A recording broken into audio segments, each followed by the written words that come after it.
ஓரிரு கருத்துக்களை சொல்லி நான் முடித்து விடுவேன், அவருக்கு இடம் கொடுத்து விடுவேன். அவுரங்கசீப் கோயில்களை எல்லாம் இடித்தார்கள்.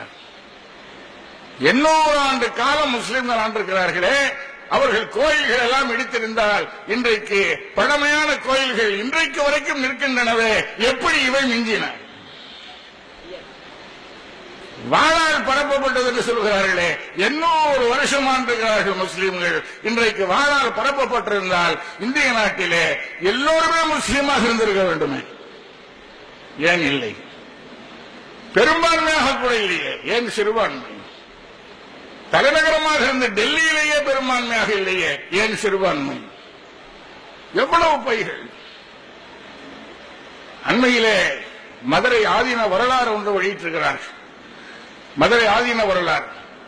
இந்த ஆதீன பீடாதிபதி எனக்கு அனுப்பி வைத்திருந்தார். அதை படித்தேன், அதிர்ச்சி அடைந்தேன். அதில் என்ன இருக்கிறது? அவுரங்கசீப் மதுரை ஆதீனத்திற்கு பூஜை தளவாட சாமான்கள் டெல்லியில் இருந்து அனுப்பி வைத்தார்னு இருக்குது. ஆவணம், ரெக்கார்ட். அவரைத்தான் பார்த்து சொல்லுகிறார்கள் கோயில்கள் எல்லாம் இடித்தார். இதை மட்டும் சொல்லி நான் நிறைவு செய்கிறேன். அவுரங்கசீப் காசியில் இருக்கிற ஆலயத்தை இடித்தார், எழுதி வச்சிருக்கிறார். இந்துக்கள் படித்தால் கொதிக்கத்தான் செய்வார்கள், கொதிக்க வேண்டும் எழுதி வச்சிருக்கிறான். அவுரங்கசீப் இடித்தாரா? ஆம், இடித்தார். ஏன் இடித்தார்? அதை சொல்ல மாட்டான். அவுரங்கசீப்பும் அவருக்கு கப்பம் கட்டுகிற சிற்றரசர்களும் சேர்ந்து பயணம் போய்க் கொண்டிருந்தார்கள். காசியை நெருங்கும் பொழுது இந்து மன்னர்கள் சொன்னார்கள், மாமன்னரே, இது எங்களுடைய புனித தலம், எங்களுக்கு ஒரு நாள் இங்கே நீங்கள் ஓய்வு கொடுத்தால் நாங்கள் வழிபட்டு விட்டு வந்து விடுவோம் சொன்னார்.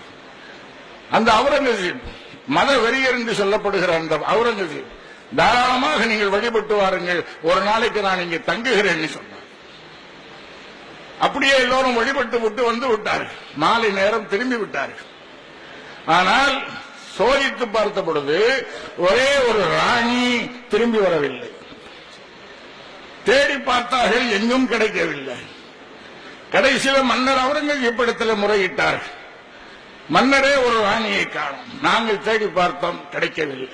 உடனே போர் வீரர்களை அனுப்பி அவர் எங்கே இருந்தாலும் தேடி கொண்டு வாருங்கள்னு அவுரங்கசீப் அனுப்பினார். தேடி கண்டுபிடித்தார்கள் அந்த ராணியை. எங்கே தெரியுமா? காசி ஆலயத்தினுடைய கர்ப்ப கிரகத்திற்கு கீழே ஒரு நிலவரை, அந்த நிலவரையில அந்த ராணி நிர்வாணமாக உட்கார்ந்து அழுது கொண்டிருப்பதை கண்டார். அந்த கோயிலினுடைய பூசாரி இந்த ராணியை கடத்தி சென்று கோயிலுக்கு உள்ளேயே கர்ப்ப கிரகத்துக்கு கீழேயே கர்ப்பம் உண்டாக்குகிற வேலையை செஞ்சது.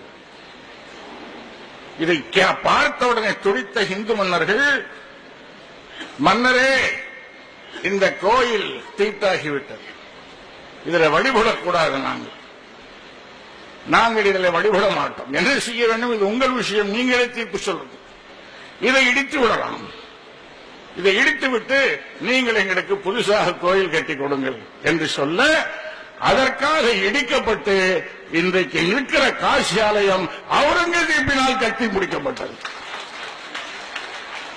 இந்த வரலாற்றை அப்துல் ரஹ்மான் சொன்னா நீங்க நம்ப மாட்டீங்க, பேராசிரியர் பாண்டே சொல்லுகிறார். இங்க இருக்கிறார் திவான், அவரை கேட்டால் சொல்லுவார். ஒன்றா இரண்டா அப்படி புரட்டுக்கள்.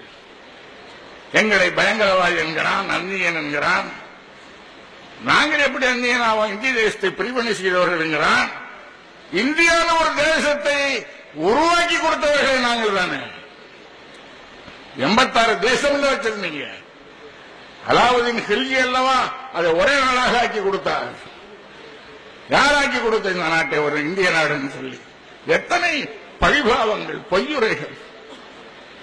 அதனாலே மதிப்பிற்குரிய வைகோ அவர்களே, நாங்களும் போராடுவோம், நாங்களும் சும்மா இருக்க போறதில்லை.